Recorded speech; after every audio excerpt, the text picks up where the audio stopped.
Borderlands 4 just got a brand new release date of September 12th, which is almost 2 weeks earlier than the original release. Plus, we got a 20-minute gameplay trailer which shows off a bunch of new stuff on the characters, their skill trees, the new vault system, the weapons themselves. Plus, Epic Games just accidentally leaked their DLC plans, so there's that as well. Here is everything that got announced over the last few days, starting with the characters. Starting with the Siren, who is the most shown off in this gameplay trailer. Her name is Vex, and she has 3 action skill abilities, all the characters do. We get a decent look at most of them in the gameplay, and we also get a pretty good look at Vex's skill tree, which I'll show later on. For the action skills we got to see though, Vex has 2 so far. Incarnate is a very Siren-like ability. You basically put out an elemental orb grenade thing, deals damage to enemies nearby and also heals you. And then also Phase Familiar is basically just like Flak's pet in Borderlands 3. Vex has a pet and its name is Trouble. You can do a bunch of different stuff, which again I'll talk about in the skill tree section. Next we got Rafa, who is an ex-TDR soldier who's got the exoskeleton tech. He's got dual knives or arc knives, and he's also got dual machine guns over his shoulders as his 2 action skills we've seen so far. We've also got Harlau, who I think that's how you pronounce it, is an ex-Maliwan combat scientist who is also apparently a relative of the Traunts, which is just great. We love the Traunts. They so far have shown one of their skill abilities, I'm pretty sure. Phase Lock, very similar to Maya's Phase Lock in Borderlands 2. She can pull up 3 enemies and hold them frozen in the air, which is pretty sweet. And then finally we have Amon, which is the big Viking looking dude. He's an ex-Vault Monster worshipping cult member. His whole cult perished, and now he's just being a Vault Hunter. We don't see any more of his action skills, unfortunately. We just see the dual axes in action again. We do see more of the customizable cars. Apparently each of the characters have their own car, which you can customize. You can of course shoot from them. You can spawn them from almost anywhere in the map. You don't have to go to like a particular station. It's also pretty seamless in and out of combat. Like, it's usually a bit of a pain, a few seconds to get out of a car in any of the other Borderlands games. It is pretty much straight out and you're guns blazing in the trailer, which is pretty nice. There's also a bunch of new gameplay mechanics. For instance, the glide was shown off in this trailer. We have seen the dashing and the double jumping and the grappling in the other trailer, but it's just showed more. We get a new look at the Echo device. Instead of it being like a little Game Boy looking thing, it's actually a droid/drone called Echo 4. You can customize any of your stuff via Echo 4, and they also give you directions on like missions and that kind of stuff. As for the returning characters, we of course saw Claptrap, Zane, and I believe we saw Moxie in the first trailer. If not, Moxie's also back. And then we also have Amara announced to be in Borderlands 4. As for the weapon manufacturers, we have 5 returning. We have Torg with the explosives, we got Vladov with the high fire rate, Jacobs with the ricochets, Maliwan with the elementals, and Tidior with the chucking weapons, which means Hyperion is out, Atlas is out, and Dahl is out from Borderlands 3. But we do have 3 new weapon manufacturers for this game. We have Ripper, which is basically just the new COV/bandit weapons. We have the Order weapons, which is the main villain group's high power burst weapons. And then we have, how do you pronounce this word? It's called Daedalus, just to double check the gameplay trailer. Daedalus uses multiple ammo types in the same weapon, which is pretty unique. Pretty interested to check out those. There's also a bunch of different gun info, including rarities are confirmed to be capped at legendaries at launch. I know a lot of people, including myself, were hoping for pearls. Doesn't mean it's not coming later on in the game, but they are confirming that legendaries is the highest at launch. But one thing, they have been listening to a lot of feedback so far, particularly with this trailer. They fully clarified that Borderlands 3 legendaries were too common. They weren't as special, they weren't as exciting when you got them in Borderlands 3, and they are directly saying they are a lot rarer, a lot more of an event, a lot more exciting when you get them in Borderlands 4, so the drop rates are a lot lower. On the topic of them listening to feedback, actually, from the first trailer, I think a big complaint was a lot of people were saying the characters look kind of generic, kind of boring, minus maybe the Siren. I also felt kind of the same. I knew there's usually customization, but the first trailer was kind of like looking. But this trailer, they definitely heard that and showed off a bunch of different customizations, and the characters look a lot better, at least in my opinion.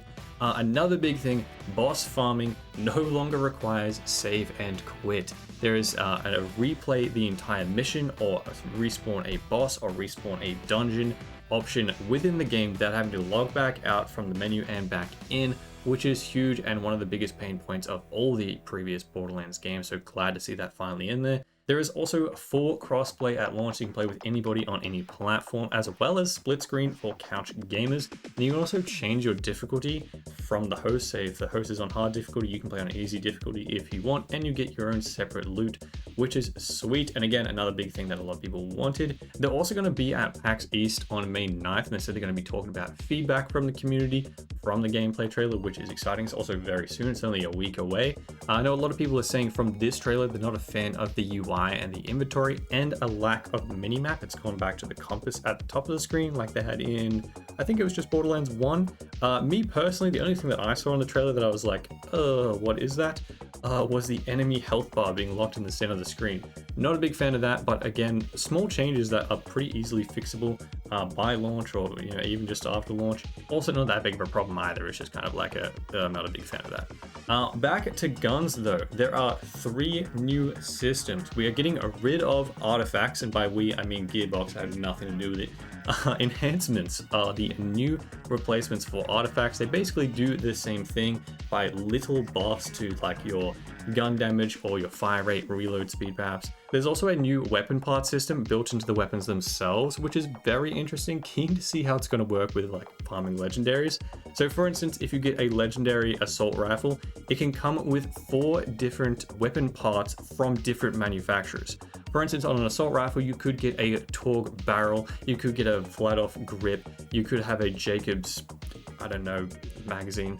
You could also have a Hyperion shield on the front, which I did say Hyperion, Atlas, and Dahl weren't in this game, but there is a section in the trailer that shows Hyperion weapon shields in the weapon parts. So there could be a potential for all 3 of those weapon brands to be in the game as weapon parts, perhaps. So there is at least for Hyperion, which is interesting. So the weapon parts will change how the gun interacts, how it works. There might be explosive rounds on a Jacobs weapon because it has a Torgue part. It could have a higher fire rate because it has a flat-off part. That kind of stuff, which changes basically the amount of drops you can get for the same weapon. You could be farming for the perfect parts for that extra damage, that extra fire rate that you're looking for, which is interesting and also increases the rarity of a perfect roll weapon that you're looking for. There is also a new heavy weapon slot called Ordnance, basically its own slot for launchers, grenades, and other heavy damage weapons. Like there's a railgun looking thing that they showed in the trailer, and they seem to have a cooldown, like a regenerative grenade slot, which is interesting. Not sure how that's going to work, but I'm keen to see. There is also a stim type slot. It's called a rep kit in the game, but it's basically a small buff of different kinds, primarily health, so you can regen your health with a stim, or you can stim yourself with speed and run around faster, that kind of thing. Next, we have the new vault system. So in this game, you'll have big open maps, and you'll be able to go clear bases known as silos that have old order tech in them. That will reveal the approximate location of a vault key fragment. Once you have enough vault key fragments, you'll be able to unlock hidden vaults that are high-level dungeons with combat and loot. Keen to see how many of them there are, if it's like a Melee 1 takedown or a Guardian takedown from Borderlands 3. That kind of style with, a lot bigger, a lot more difficult, mechanically seeming bosses that have been shown off in the trailer. I'm very interested in that. Then towards the end of the trailer, we get a look at one of Vex's skill trees. Like I said, all the characters have 3 action skills, but they also have 3 skill trees, similar to Borderlands 3. But this one, they're a lot bigger. You have that center skill tree, which then breaks off into 3 more along the bottom. So there's a lot more abilities to be able to spec into. So we're assuming we're probably going to be a high level to be able to make it through more of the tree and spec into multiple of the trees at the same time. And then at the top, so for instance, they've got Incarnate on for Vex, that's the tree we're looking at. And that'll show up on the left-hand side with 2 slots empty below it. Those are your augments. Again, pretty similar to how they work in Borderlands 3. They affect your action skill, but this time there's a lot more options for your augments. There's augments at the top in the center single skill tree, and then your capstones along the bottom, all 3 of them per skill tree. So I assume there's going to be at least 9 capstones that are augments. You spec into and affect your action skill, how it works. For instance, I think one of them changes the elemental type of your pet. If you're holding a fire weapon, if you're holding a caustic weapon, if you're holding a, I was going to say slag, there's not slag, I'm pretty sure. If you're holding a cryo weapon, your pet changes elemental type and does that kind of damage, which is pretty sweet. So there just seems like there was a lot more abilities, a lot more different builds you can spec into, changing up how your action skills work a lot more options. Sounds great to me because I love making builds. And then finally, like I said, Epic Games kind of goofed up. It is a leak, but it's also via Epic Games. Like, it's not like, you know, some secret inside person leaking stuff, doing the dodgy. Epic Games just kind of messed up and posted it on their website, I believe. So it's already kind of public knowledge. People already know what it is. So I don't feel like it's a bad thing to talk about. Basically, they accidentally confirmed their DLC plans. There will be DLC story coming and also DLC Vault Hunters, which is huge news because they weren't in Borderlands 3 and a lot of people wanted them. We got new action skills and skill trees as well in Borderlands 3, which famously didn't work really well. They're kind of broken and weren't a great time, but completely new DLC Vault Hunters, at least for me. I'm excited for that. That sounds great. I love that the DLC Vault Hunters in Borderlands 2. Do it again, I'm down. But that's all the big Borderlands 4 news we got this week. There is likely more coming next week at PAX East, so feel free to subscribe for the next video. Also, let me know what you guys think of the new gameplay trailer, the new changes, the new information we got in the comment section down below. Other than that, I hope you guys have a fantastic day. Adios.